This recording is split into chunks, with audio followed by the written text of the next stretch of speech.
What an amazing day yesterday. And actually, these days, even more amazing because I am having somebody very special here on my YouTube channel today at Self Discovery Show, which is happening on Thursdays.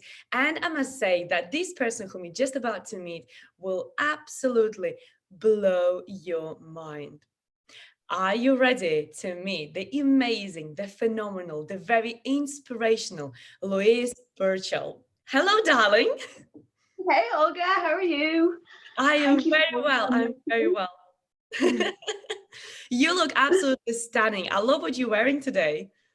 Oh, thank you. Yes, purple is my favorite color. Ooh, that's good. Had That's it good. for as long as I can remember. Yeah. That is really good. That is really good. Are you ready to actually give some inspiration and tell us people all about yourself and about your self-discovery journey? Because your journey, honestly, it's mind-blowing. Oh, thank you. Thank you. Yeah, many years in the making, but put to the test very recently. Yeah. Yeah. Um, What is yeah. interesting when people say, "Oh, how did you become like that?" Right? Are you always so positive? Are you always so high energy? Right? And when you say to people, "Well, if you have about 15 years of my life, or maybe 20, maybe 25, I can teach you how to be that," right? So I'm sure, Louise, you have a pool of wisdom to share with us. But could you please share what actually made you the way you are, like that bubbly, that happy, that smiley, that amazing, amazing energy ball? Because people want to be like you, but how they can become like you? Tell us your journey. Oh, my journey. Wow. Well, I was first diagnosed with depression actually when I was a teenager. So believe it or not, I actually suffer with depression and anxiety. Even a lot of people who know me don't think that I suffer anxiety because I've actually just learned to move on despite it. But Wow. yeah, as a teenager, it was when I first was diagnosed with depression, and I had quite a rough time between the normal teenage hormones and everything else that goes on as a teenager. Um, but I suppose the big turning point for me was about 7 years ago when I discovered laughter yoga. Have Yeah. you tried laughter yoga, Olga? No, I never tried. You actually the very first person who told me about laughter yoga. So it's Oh, something that I wow. definitely need to try. Definitely. So how did the laughter yoga change you from being depressed and an anxious person from teenage age? Because it's quite many years. I'm not sure how old you are, and I'm not going to ask you how old you are. All right, let's keep it in the secret. It's fine. We're all 25 plus experience. I get that. But from teenage to whatever age you are, there are quite a few years, right? And how did you manage to stay from that state up to that laughter yoga? What kept you going? In our house, comedy was always really important. My dad actually passed away 22 years ago, but he was a big lover of comedy. I remember when I was a teenager, I worked in a pub, and Father Ted, that sitcom, had just come out, and it was on a Saturday night, and my dad would record it, and he'd sit down and go, "Louis, you have to watch this. You have to watch this with me." And he also, anything funny he'd record. If Dad lived today in a world of YouTube, oh, he would just be, he would be beside himself. He'd love it. But yeah, so comedy. Comedy videos, comedy DVDs, all of that was always very, very big in our house. So I always grew up with laughter, but at some stage, somewhere, I lost that connection with the laughter. And then when I discovered laughter yoga, what I was actually doing was I was researching the idea of having a laughter room in a hospital. So a room that's brightly colored and dedicated to all things laughter and happy and funny and comedy. It'd have DVDs and have books and have all sorts of things. So while I was researching this idea to see, was this actually a thing? Did this happen?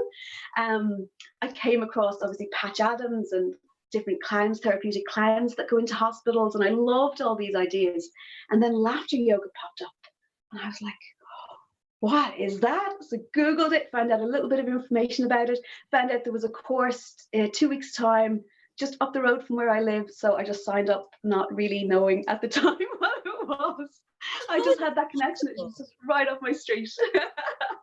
that's bizarre. Honestly, it's ridiculous. You lived there for how long before you found out across your street there's a laughter yoga class? Yeah. Um, Oh, so yeah, it was brilliant. So I signed up, went on the course, and I just thought it was absolutely amazing. I did a little bit with it at the start, not a huge amount. My confidence wasn't that high. But then about a year later, I started running regular classes, and that's when everything changed for me. When I started doing regular laughter yoga practices.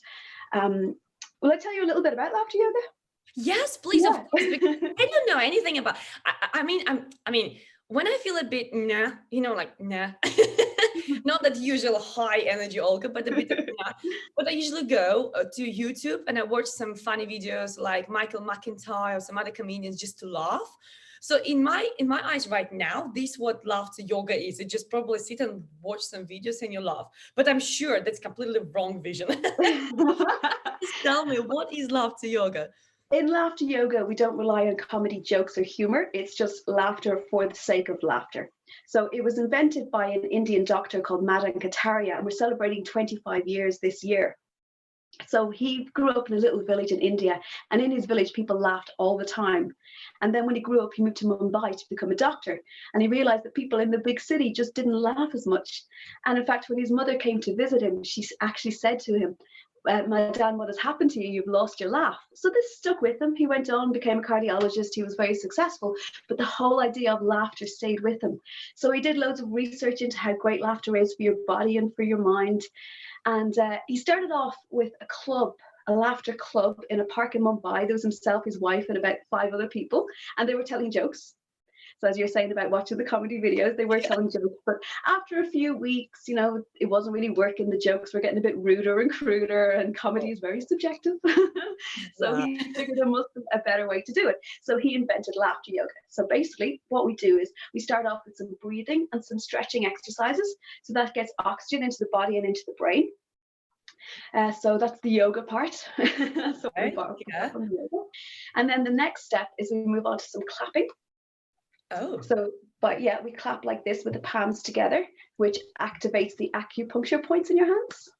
Okay. All right. Yeah, and we put a little chant to that, which is ho, ho, ha, ha, ha. Ho, ho, ha, ha, ha. Okay. What we're doing there as well is breathing. Ho, ho, you're breathing in, and ha, ha, ha, you're breathing out, and you're lengthening that out breath. Wait a second. How can you breathe in as you say ho, ho? Ho, ho. Oh, ho. Ho. Okay, all right. And then ha, ha, ha. Okay. I'm learning now. It's interesting. Ha, ha, ha. Yeah. And then another clap that I love, and this is one that I use nearly every day in my life, is very good, very good. Yay! I love that. So it's very good, yay! If I'll do it here on my own, people in my office will think, is she going nuts? When I'm out running, if I'm starting to slow down, hitting that wall, I just go, very good, yay, very good, very good. It gets me back into my stride again. That's a really good one. And then we move on to what we call our youthful playfulness. So the youthful playfulness are games. So we have just various games that we play. So we start off by shaking hands. So we go around and we shake hands with as many people as we can. Yeah. Making eye contact, because eye contact is really important. But instead of saying hello or how are you, we just laugh. So you just shake hands and go. You just push out laughter? Yeah, we see through the breathing exercises and all of that, I've already would have you laughing, so it's not I'm jumping you straight into laughter.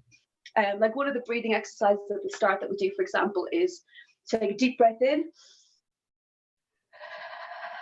and let it wash over you. We do that a few times, and then we smile when we breathe in and we laugh when we breathe out. So if you don't feel like smiling, that's okay. Just turn up the corner of your mouth, raise your eyebrows and raise your cheekbones. That'll be a really funny face. I mean, so then we bring exercise, then we smile and then we go. Honestly. Yeah, the great thing about laughter is your body can't tell the difference between real and fake laughter. So even if your laughter is fake, as long as you do it willingly, your body will still release the endorphins.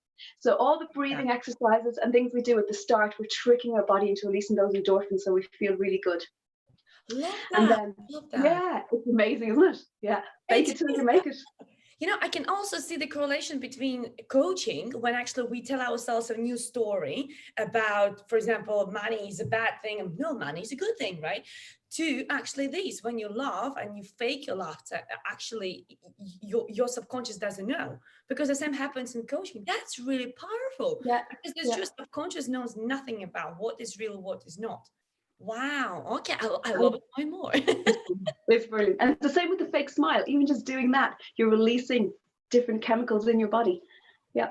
That's interesting. So by the Yeah. time we move on to the exercise part of it, you're giddy, you're starting to get into it, you're loosening up through all the breathing exercises that we've done, you feel much more relaxed. So then, yeah, so the laughter games. So some of my favorite games are, we start off with that one, the handshake. And then the second one we do, because I like to ease people into it, the second one we do is another handshake, but this time you pretend that you get an electric shock. So when you touch hands with the person, you go, whoop. Oh, okay. So it's just a load of silliness. We don't rely on comedy, jokes, or humor. So it's just laughter for the sake of laughter. There's another game where we pretend we're riding our bikes. So you got your bike. Does your bike have a bell or a horn? Does it go beep beep beep or ding a ling a ling ling? And then we literally cycle around, and we might have to go whoop to avoid potholes. We might have to dodge people, wave at our friends as we go past, and everybody's just moving around the room. And actually, on my Fitbit, it usually comes up as a half-hour of aerobic exercise. No way. Yeah, because your heart rate is raised from the laughter. It's quite that 25 minutes of the games in the middle is quite physical. So, which would you rather, a rowing machine or laughter? I love it. We actually have a comment here. What Maria says, I'm already laughing my head off. You see, it works. It really works. It really works. Thank you, Maria. Thank you, Maria. Really interesting. The thing is that you are so right about the physiology. Our subconscious has no clue what happens in reality when we fake it. That's why there is a phrase which I don't really believe in, but it still works. Fake it until you make it. And some people misinterpret that in a way that you have to be fake looking, but it's not fake looking, it's fake feeling, it's a fake creating those emotions, it's fake creating the physiology until you feel that way. So what you say is absolutely spot on. I mean, from my point of view, and I work with people on their mindset, I can see a lot of similarities here. Okay, we don't cycle in my office here, right? We don't cycle, but very often I do challenge people and I tell them, okay, so what if you would be that person already? How would that feel? Right? And what you do is exactly that. You increase people's happiness by, okay, what that would be like if you would be laughing, and then inevitably you are laughing. Duh. Love that. Love that. Okay, but what would you say? Because I'm sure like this is such a new thing, and like every new thing always is taken a bit like, really? How does it work? Right? What would you say to those skeptical people who don't believe in that? Because I'm sure you came across some of those people who are like, oh, right, another type of yoga. What's your opinion on that? Well, how we can convince them that actually it works? It's not for everybody. I've had people in my classes who just did not like it, and that's okay. If you give it a go and you don't like it, that's fine. It's not for everybody. And I don't like people to knock it before they've actually tried it. Yeah, I did at the very early stages when I was just starting my classes. I had a woman who would not engage with me at all. She stood like that when I was trying to explain the classes. And at the time, I didn't have the experience to deal with it. That wouldn't faze me now at all. But it was affecting the people around her. So now I was a little bit upset for her and for them, because they were missing out on the whole experience if she just allowed herself to go with it. Some people, I guess, just don't want to laugh and don't want to be happy, and there's not a whole lot you can do about that. And that is so true. That is really, really so true. And some people don't even believe it, that actually it is a choice to be happy, but actually it is that choice to be happy. It's time what you have to decide for yourself, that actually, no, I decide to be happy and I'll do whatever it takes. So whether it is to do laughter yoga, I'll do that. Whether it is to go and work on why I'm not happy, that will do that. Or whether it is exercising, like yesterday I had a guest about fitness and we spoke about how fitness affects your happiness. There are different ways how we can feel happy. Yeah, but I love this new thing, laughter yoga. That's really phenomenal. Really phenomenal. Thank you for sharing that. This Love it. Sunday coming actually is World Laughter Day. It's the first Sunday in May every year. That's in the month time, June. May. Oh, May. Sorry. Yes, May. Yeah. That's like this weekend. You know, what day is it? Where Today are is we? Thursday. It's a Thursday show. Yeah, it's a Thursday. So I'm doing a laughter yoga session on my Facebook and Instagram live at 12 o'clock on Sunday to celebrate World Laughter Day. I'm doing one on Facebook Live at 4, and then I'm actually doing one for a group in Boston at 4 o'clock. Sorry, 12 o'clock on my Facebook Live. So yeah, I'm really excited for that. Oh, do you mind if I share the details about these live sessions below the video Oh, on YouTube so other people please who do. watch it actually can join you? Is that right? Perfect. Yeah, thank you. That's Please do. good. Let's introduce people to something new because again, nowadays people are talking so much about this C word. I'm not going to mention that. Okay, C word. And I'm saying, well, come on, for as long as we speak about that, we're not going to get anywhere further from the mood we're in right now. You got to do something different. And getting to your live session would be one of those things. Do something different, feel different, make sure you feel happier than before. Good. I like it. I like it. But you see what I wonder? Because let's say I go to laughter yoga and then I come back home, all the giggly, people ask me what happened to you. Well, I just been to yoga, right? How do you think? What's your opinion? Because I have my professional coaching opinion, right? But I wonder what your opinion is on when a partner, a happy partner, is coming back home, all giggly, all laughing, all smiling. How do you think that will affect relationships?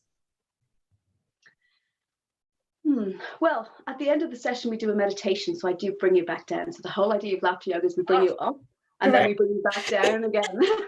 So I don't send you out completely high and hyper. No, I was hoping to leave wouldn't be good for anybody. But yeah, my ex-boyfriend actually one day said to me, "You are just so happy, I can't stand it anymore." Yeah. Wow. Like let's go there. I quite like that bit, girl. I quite like that bit. You know what I always say? Exes are exes for a reason, right? That's exes, okay. But do you mind if you don't? If you mind, it's fine. But would you mind to share us more why your ex is actually ex? Because first of all, if you couldn't start your happiness, screw him. Like good for you that he's your ex, right? But do you mind to share more details? Because I'm sure so many other people are in very similar situation where their partners are just like, oh my God, why are you always so happy? And between you and me, I was in the same situation. Always just so happy. What's wrong with you? So do you mind just to share a little bit more? Like, I don't know what happened, why he's your ex, if you don't mind. If you might, just tell us. I'm fine with that. No, absolutely, because it does lead on to the second part of my business, my coaching business, really. Yeah, I found out last November that my boyfriend was cheating on me. We had been together for 4 years. We'd lived together for 3.5 years, and it came from nowhere. I had not been expecting it at all. Even when I was trying to find the evidence of it happening, I still didn't really believe that it was happening. It absolutely blindsided me. It was very, very difficult. He had been seeing somebody that he was working with.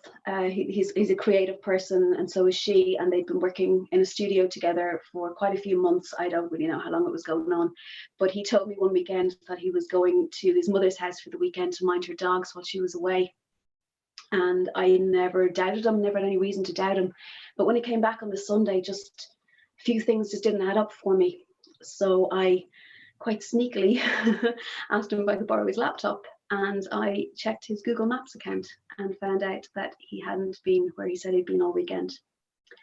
As I said, that was, yeah, a huge shock for me. I'm not surprised. Sorry? I'm not surprised because when you find something like this, especially when you were somebody for so long, and then you find out that, again, they work together. And very often people do find somebody on a side at the place where they work because they spend so much time together, they get comfortable around each other and all the rest of it. But how did you overcome it? Because was it before you found the laughter yoga, or was it after? Oh, it was after. It just was last November, actually, just a few months ago. All right, right, okay. Yeah.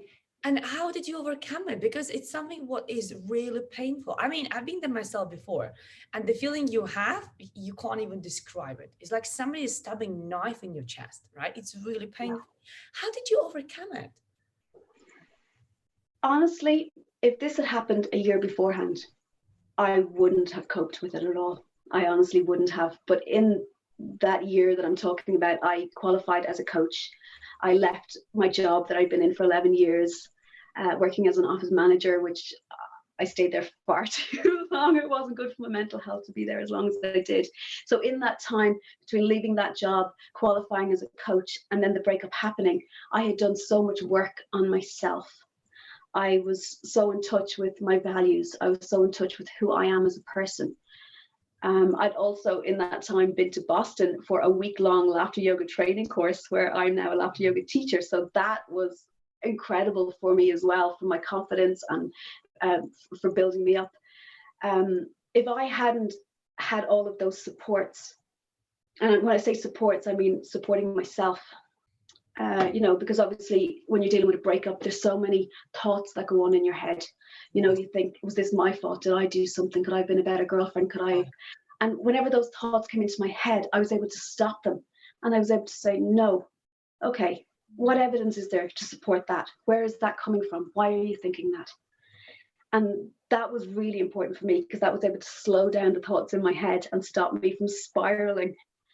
I have incredible support networks around me. I have wonderful friends, really, really wonderful friends, wonderful family. Everyone rallied around. When it first happened, I was very embarrassed. I didn't want anyone to know. I asked my mother not to tell people.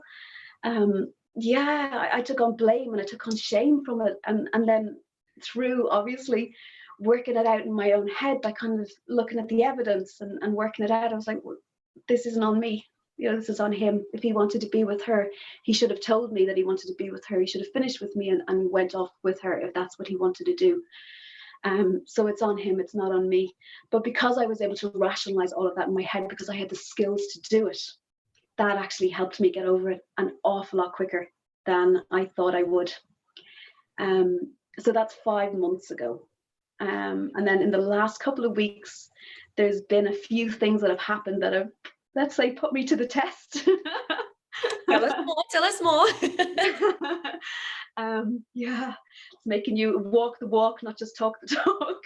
Oh, we like that. And that's the key thing. You see, very often people say, oh, you should do X, Y, Z, and then everything will be hunky-dory.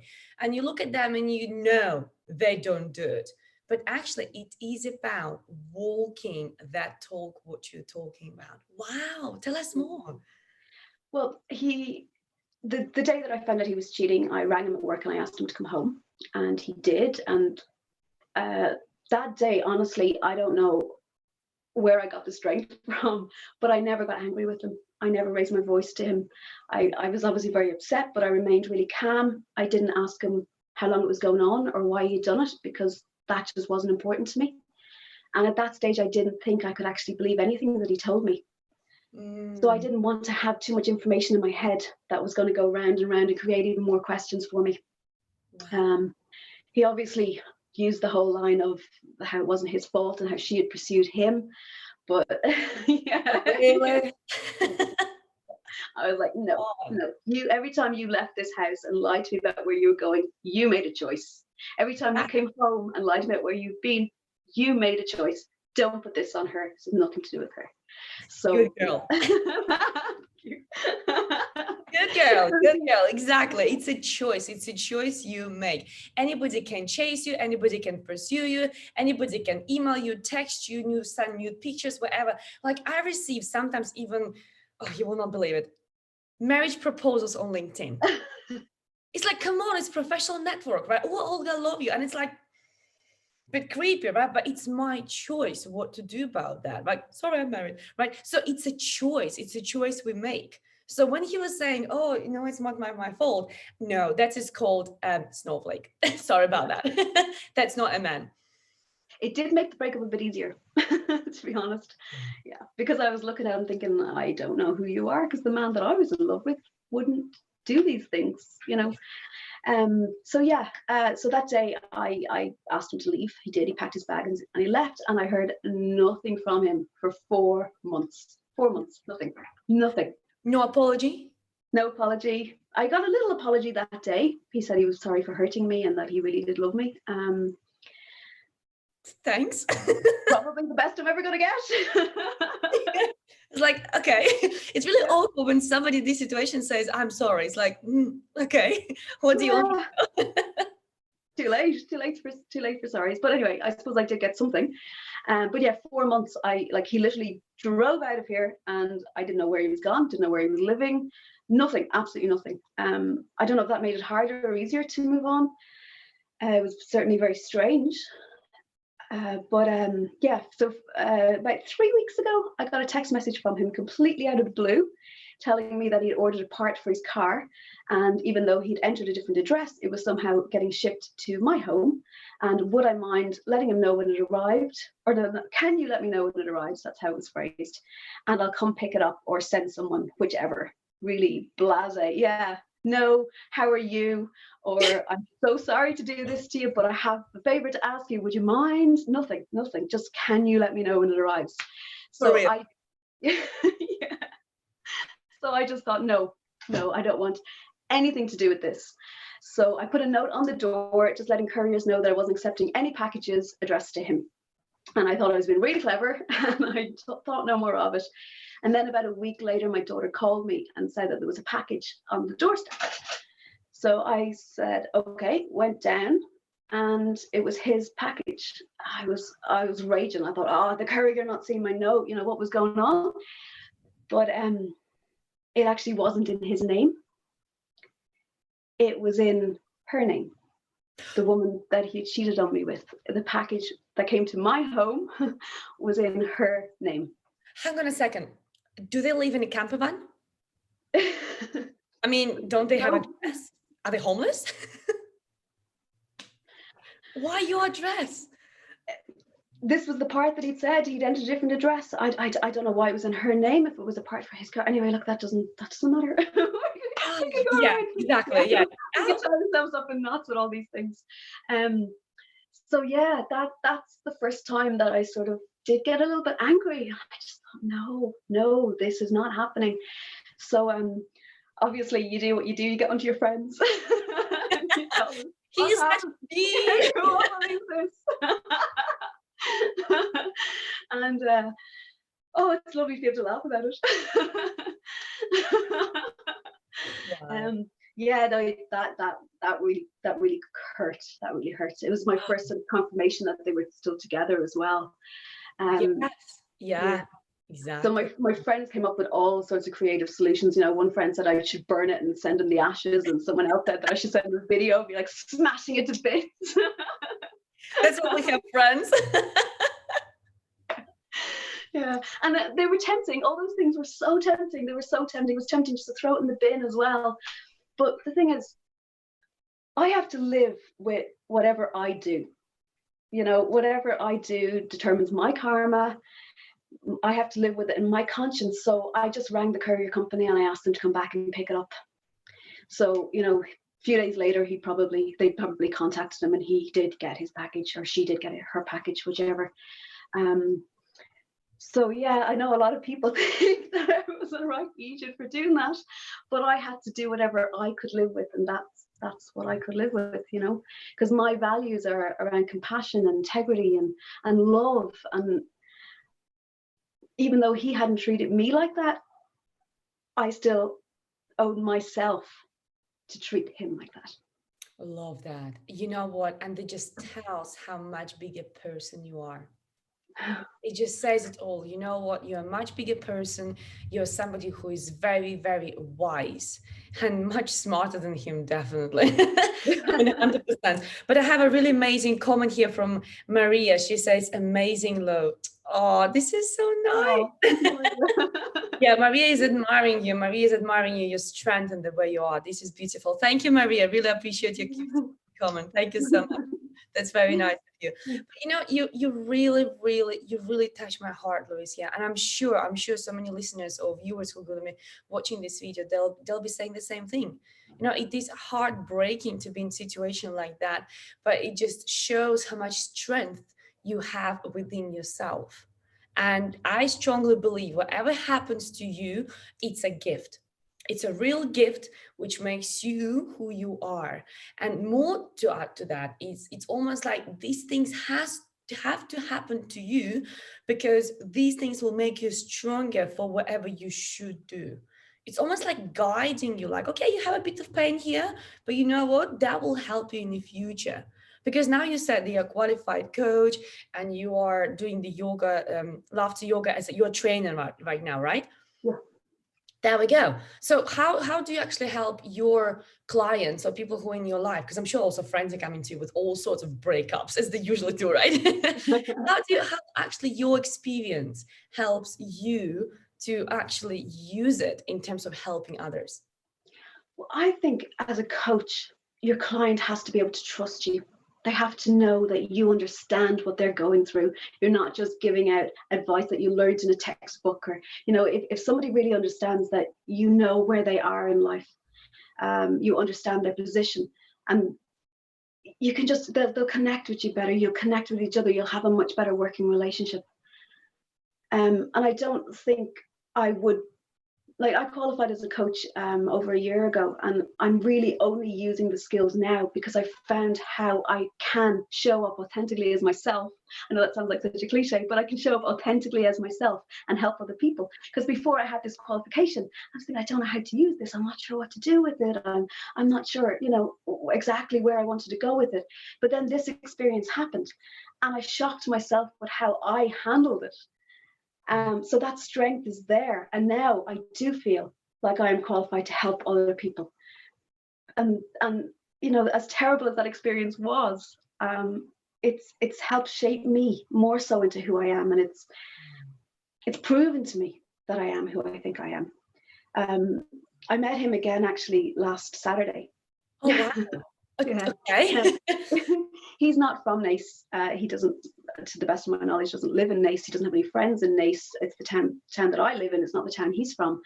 And I was out walking my dog, and I saw his van parked outside a supermarket. And as I got closer, I could see her sitting. I'm using him and her because I don't obviously want to use their names. I saw her. When I say her, I know it sounds very curt. It kind of sounds more hateful than I mean it to be, but I just don't want to use the name.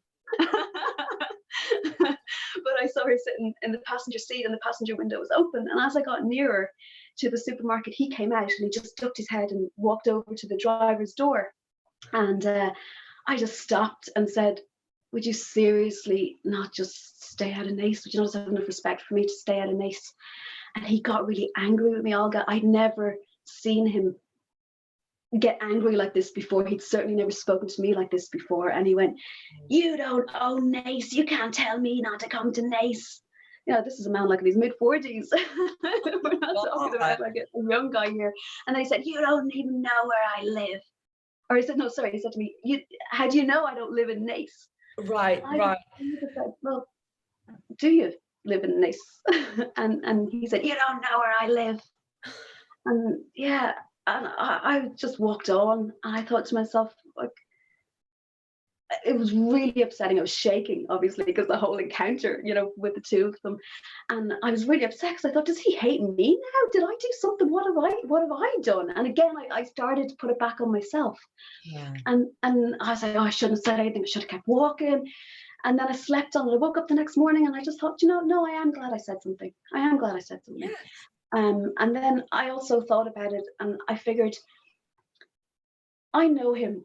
I lived with him for 3.5 years. We were together for 4 years, and he's not a bad man. I know he did a horrible thing, but he's not a bad man. I wouldn't have been with him for 4 years if he was. And I kind of figured that maybe he's really hurting by what he did to me and what he did to my family. And maybe the only way he can cope with that is by making me the villain somehow. And if that's the case, that's on him, and that doesn't have anything to do with me, and maybe that's completely wrong. Maybe, that's not the right thing at all, but that helps me deal with it. That helps me just have a little bit more compassion towards him, and helps me deal with the whole situation.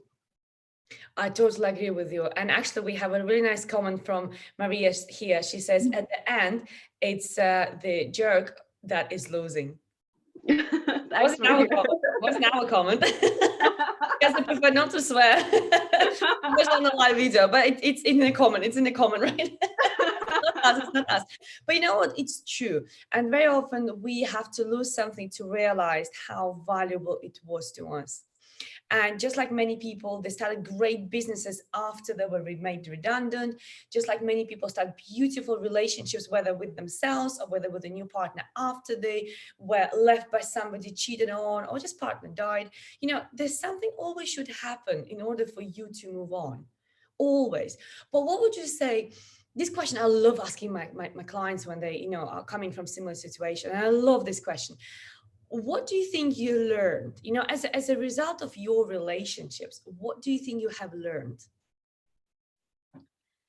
Oh, I've learned an awful lot from this relationship. You mean from the relationship in general, not just from the breakup? Yeah. Oh, I learned a lot from that relationship. It's a long time since I had a long-term relationship like this one. So when we lived together, and I hadn't lived with anybody for a very, very, very long time since my daughter was very young. So I got a lot out of the relationship. I got a lot of really good things, really positive things out of that relationship. We had beautiful holidays together. Last year we were in Sri Lanka for 3 weeks together.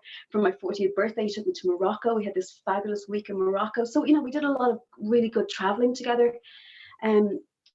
He was my support network. He was my rock. Almost everything in my life that I did, I ran past him first, or we discussed it. We'd lie in bed at night time talking about our day, talking about his creative things that he was working on, and I was talking about different things that I was working on. So yeah, I got a lot out of the relationship, but I got a lot out of the breakup as well.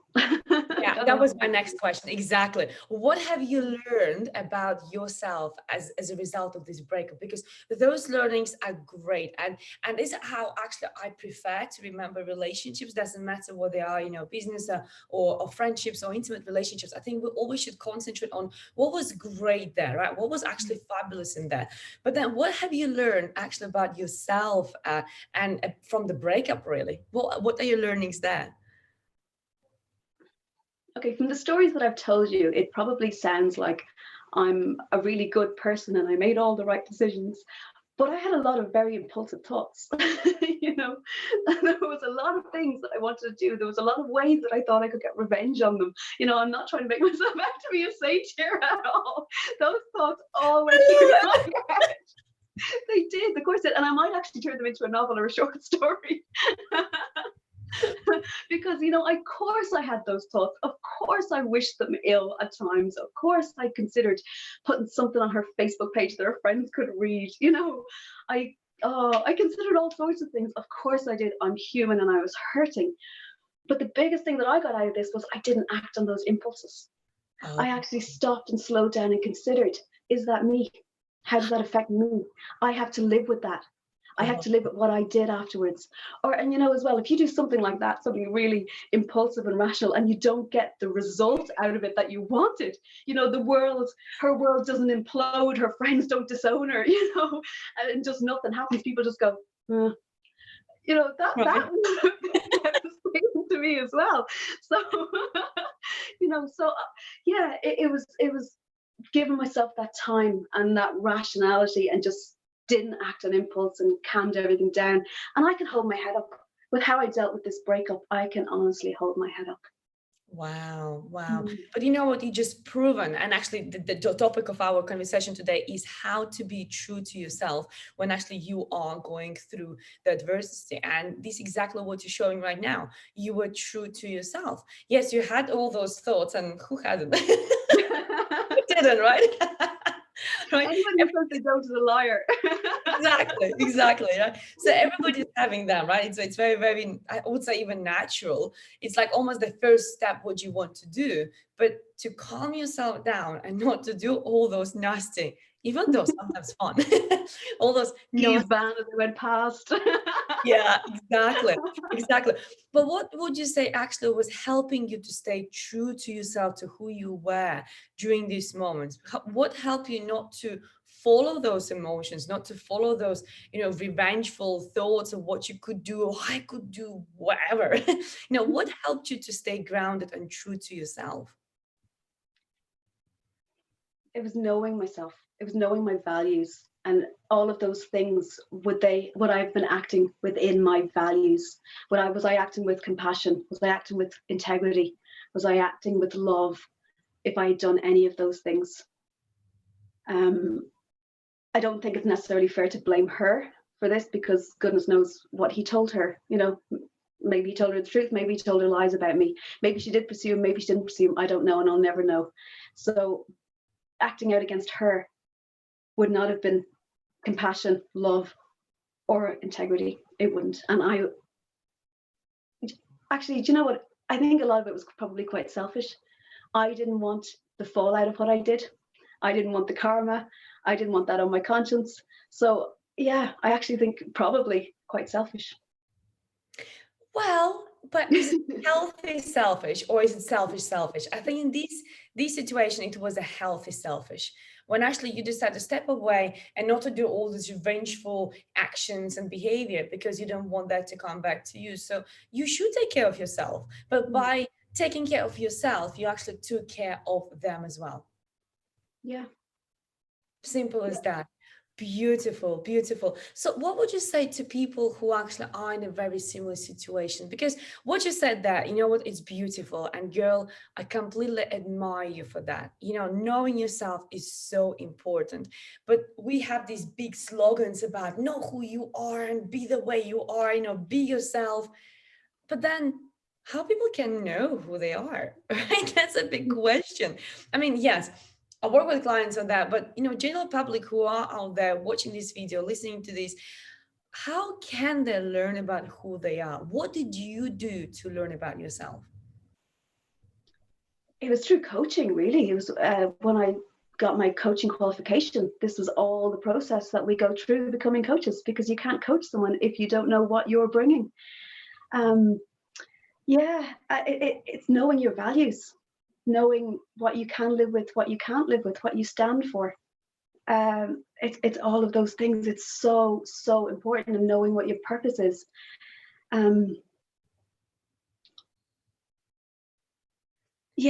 Like for example, I decided around about Christmas time that I wanted to move to Brussels. So I actually should be moving to Brussels in the next couple of weeks. I don't think that's going to be happening now. But when I first said I wanted to move to Brussels, a lot of my friends were very supportive, going, that's amazing. Yeah, that's what you should do. You should, you need a change. You need to move on. You need all this. And then other friends were like, no, you're not moving. You're not packing up your life and moving away because of him. No. And it's really interesting because obviously your friends, they have a vested interest. Yes. And they care about you, and there's emotions there. As where a coach is completely different. A coach will sit with you and a coach will say, right, you want to go to Brussels? Let's look at that. Yeah. How do you see your life in Brussels? How's life going to be different in Brussels? You've got friends in London, you've got friends in Munich. Why not those places? Why Brussels? And a coach has no vested interest. A coach will figure out, is this what you want to do? Are you sure of the reasons why you want to do this? And then a coach will help you put the steps in place to do it. Now, it might not be moving to Brussels. It could be anything. It could be a career change. It could just be rebuilding your life. Maybe, it can be anything. But that's where my coaching skills came in to help me through all of this. I was able to be my own coach. So anybody who's going through that kind of heartbreak, friends are incredible. And I wouldn't have got through this without my friends. But those little extra steps that a coach can bring, it make all the difference. That is so powerful. You said it. You absolutely said it, because friends that will always support us. Whatever we decide, friends and family, or family, friends who chose to be a family, will always support us. And they will say, yeah, of course, do that. That will be good for you, will be change of scene. But actually, it is about what is right for you. And my question always is, what are you running away from? Right? Because very often we want to make a change in our lives simply because we want to run away from something. And here what I have a reminder of, my mom constantly making changes in our house. It will be constant refurbishment, right? As long as I remember, it was constant refurbishment, right? Either one bedroom or another bedroom, and moving furniture around, because deep inside she was running away from being unhappy in her marriage. And we want to move physically somewhere because we are moving away from somewhere emotionally. So what you described there is beautiful. Yes, go and see a coach, because somebody who is your friend that will tell you, good for you, darling. Yes, especially if they live in London, you want to move to London, that's even better. We're going to live closer to each other, right? More breakfast together, more lunches together. But actually, for your not judgmental, clear, absolutely crystal clear opinion, you got to go see somebody. Absolutely right. Wow. That's so powerful, really, really powerful. But then what if, let's say, let's play a little scenario here. What if he would actually come back and he would say, I'm really sorry. You know what? I don't want to swear. I was a bad boy. I was a bad boy, right? And can we get back together? I admit I was wrong. What I did was absolutely unacceptable. Can we get back together? I changed. What would you do? Oh, there's no way. There is absolutely no way. No way. For me, the worst part of it all was the lies. I actually could have forgiven the infidelity a lot quicker than I could ever have forgiven the lies. If he had come home to me one night and said, I was a bad boy, something happened. I don't know how it happened, whatever. Maybe we could have worked through it. Maybe we could have. I don't know. But that trust, very difficult to rebuild in a relationship. But it was the lies. That's something that I can't forgive. It was the way he took me for granted, the way he thought it was okay to lie to me, the way, it was okay to live in my house while he was seeing somebody else. No, I could never forgive that. I'd wonder where he was every time he steps outside the front door. And to be honest with you, I've seen a side of him now that I just don't find attractive. Oh, you know what? This is so bizarre. And actually, honestly, you just proven what happens every time. Have you noticed every time you break up with somebody, you look at them and you think, was I really with that person? Yeah, the spell is broken. Yeah. What happens to people's brain when they get with somebody? And I've been there myself as well. And then you break up with them and you think, seriously? Like, have you seen him? And I was with him. How did it happen? Like, why are we so blind? What is your answer on that? Why are we so blind when we are with somebody? Why we don't see what we see after the breakup? What do you think about that? We see what we want to see. We're in love with this person and we want to see all their good points, and we maybe ignore or downplay their bad points. And then after the breakup, it's like, yeah, as I said there, the spell is broken and suddenly you see all the bad points really clearly. Now, I won't lie, I do miss him terribly. There's an awful lot of times that I'm watching something on TV, or I want to tell him something, or something I was working on before we broke up is happening now, and I really want to tell him about it. So I do have that sense of loss about the breakup of our relationship, because he was one of my best friends. But the man that I was in love with doesn't seem to exist anymore, because the man I met there a week and a half ago certainly wasn't him. So Yeah. It's very sad. It is. It's very, very sad when a relationship breaks up like that. At the same time, it's a new beginning, because every ending is a new beginning. And we have to remember about that. That absolutely every ending in our lives, like think about it, end of pregnancy, it is end of pregnancy, but it is beginning of a new life. Oh, right? I like that. Pardon? I like that. That's lovely. But it's true. It's true. Everything that happens in life, every ending is a new beginning. We just have to embrace it. We just have to step into that with the head being up, with being ready, with open arms, doing this. Being super happy, and then things will be different. But I love the comment which we have here from Maria. Maria is really good. She's with us all this time. She says, congratulations, Lou. You have light in you. How beautiful. Oh, thank you, Maria. Thank you. How beautiful is that? And you see, and this is so true. This is absolutely true, because I don't think so that without what happened to you, you would be still that strong, because that was, as you said yourself, a test. That was something testing you. That was something checking. Okay, Mrs. Coach, let's see how well you learned your lessons, right? Let's see how good student you were. Have you done all your homework, right? hey, ho, look at her now. She's super positive. She's super energized. Look at that smile. Look at that beautiful face. You know what? He's lost. So who's the next Mr. Lucky? Do you know, actually, a couple of days after the breakup, I went to a PSA meeting. Olga and I are both members of the Professional Speakers Association, and I met a man there who he's just this gorgeous man, and he said to me, no, not in that way. Okay. He said to me, "You're always so happy." He said, "You know, you never seem to have any problems in your life." And And you're I like, said, oh, I never have them. "Yeah, you have."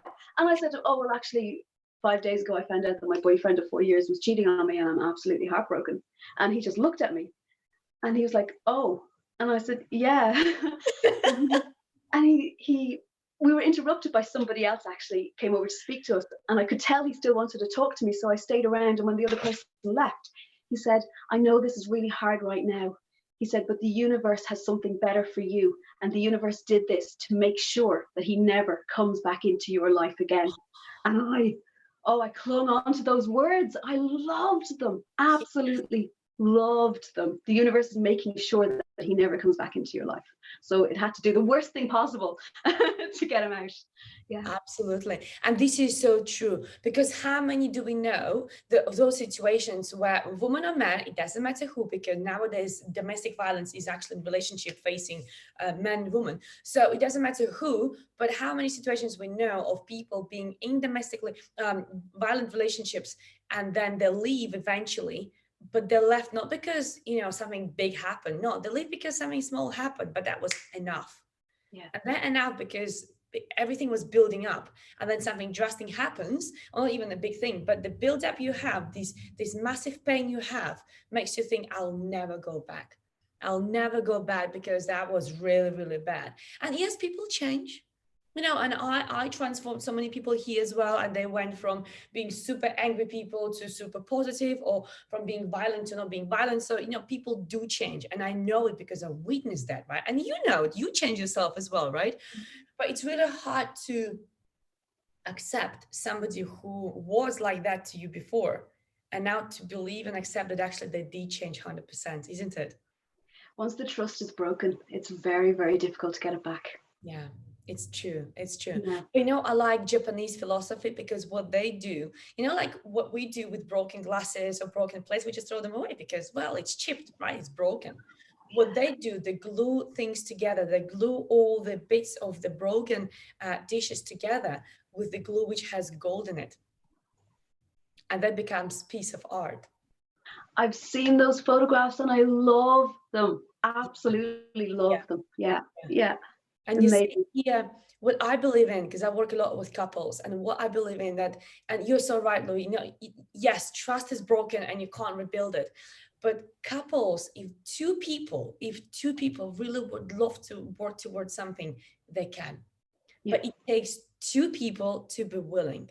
By him running away with another woman, whatever issue was there, wherever he wasn't happy, whatever, for him, I don't know, maybe she just truly just was following him. We don't know what happened, right? Whatever happened there, he ran away from these relationships. And it just makes it impossible to repair, because, one person runs away, especially with another person. So you never.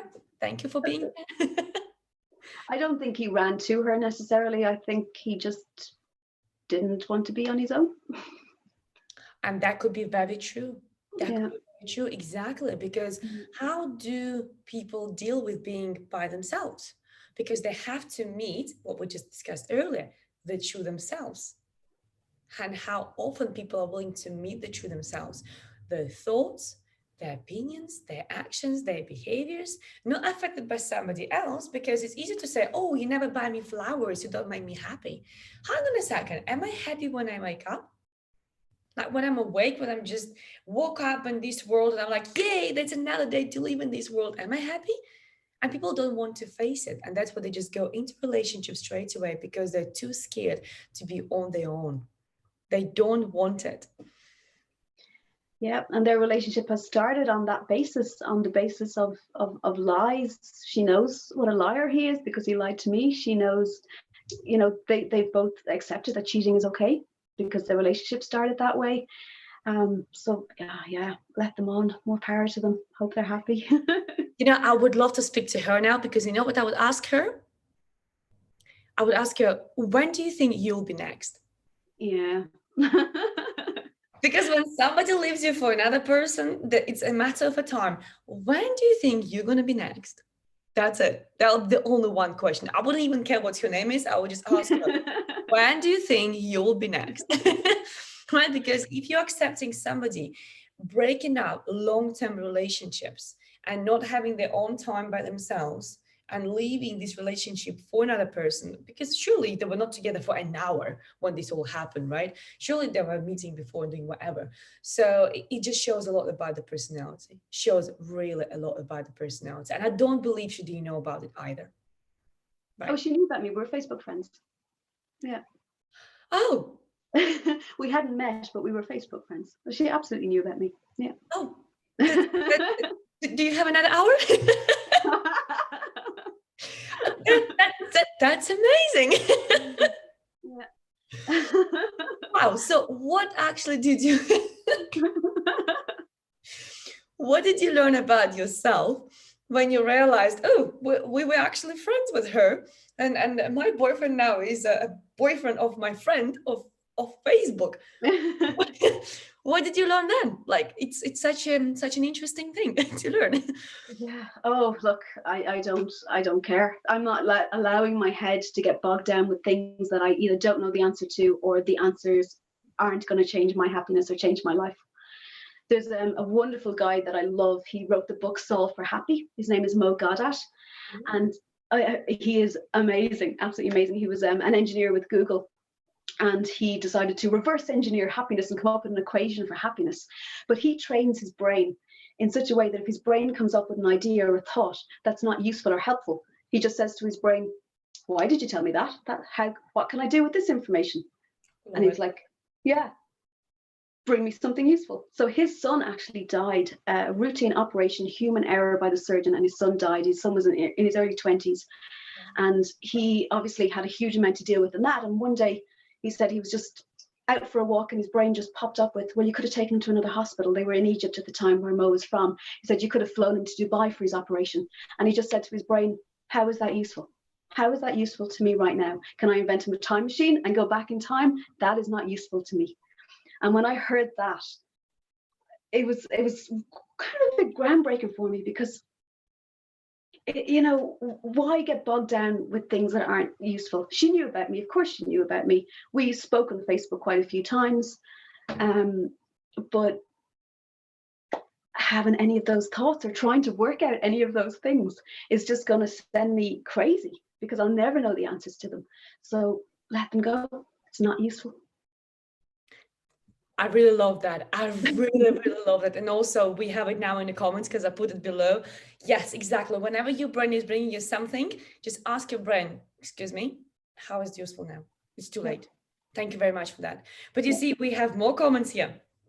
Marie is amazing today. She says, it's always a choice to restart. Very, very true. Another comment here as well.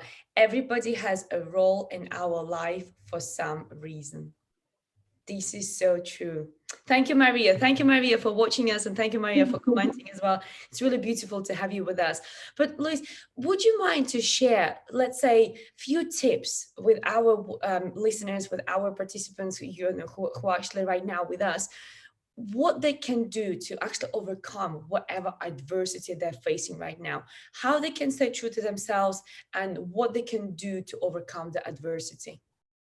Well, the first thing for me is knowing your values, knowing what you actually stand for. So everything you do, you can say, okay, how does that line up with my values? How does that line up with my purpose in life? How does that line up with my goals? So if you don't know the values, you don't have a vision for your life, and you don't have goals, then you don't have that path.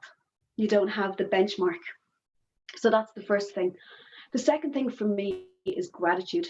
And I know gratitude is such a buzzword at the moment, and people are kind of sick of hearing it, but gratitude is so important. It's not that happy people are grateful. Grateful people are happy. So what I do is I journal every morning. So the first thing I write is what I'm glad about yesterday.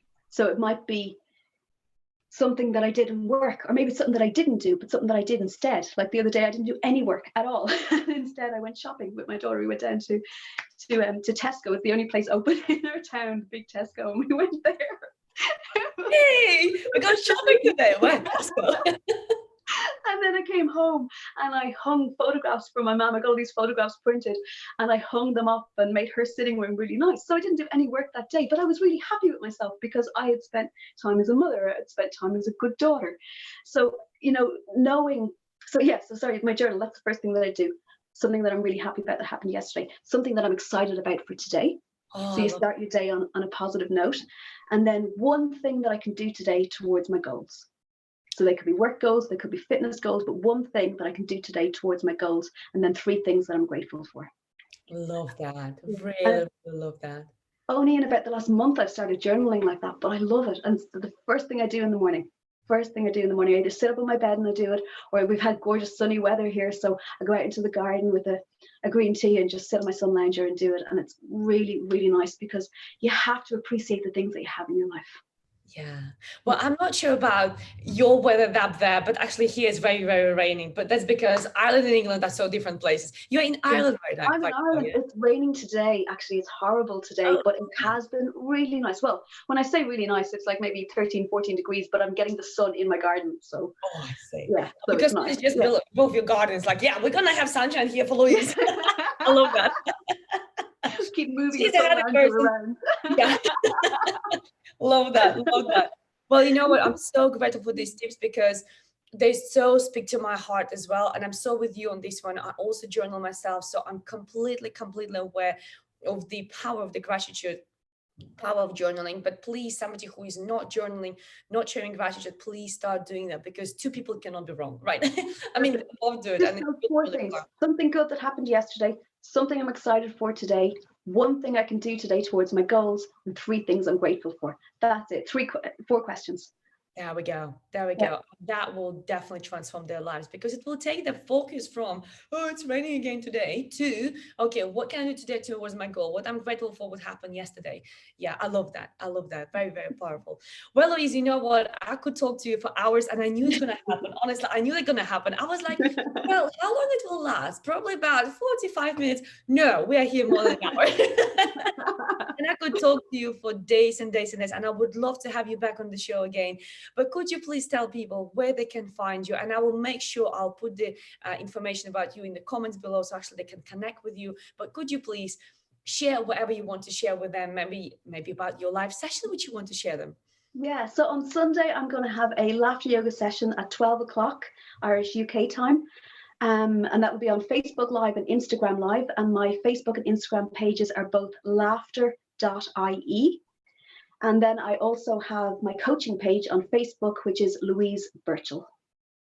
So will you, Olga will put it down because the spelling of my surname is very strange. I definitely will put it down. Yes, absolutely. I'll make sure it is below this video and also below all social media posts, which I'll be making later on. But actually we have gratitude here from Maria. She says, great. This was powerful. Thank you. Oh, thank you so much, Maria. Thank you. Thank you. And thank you for letting me tell my story. This is sort of one of the first times that I've talked about all of this outside of my very close group of friends. So thank you very, very much. Wow. Well, Louise, you know what? It was my joy and it was my pleasure to have you here. And thank you so very much for sharing your story. Thank you for being vulnerable. Thank you for being you. You know, right now you you really walked your talk right now. You show that you should be yourself, even though it's not easy. It's the first time publicly, but you know what? You did it. And that will only make you stronger. And I'm so forever grateful for having you here. And I'm definitely inviting you back.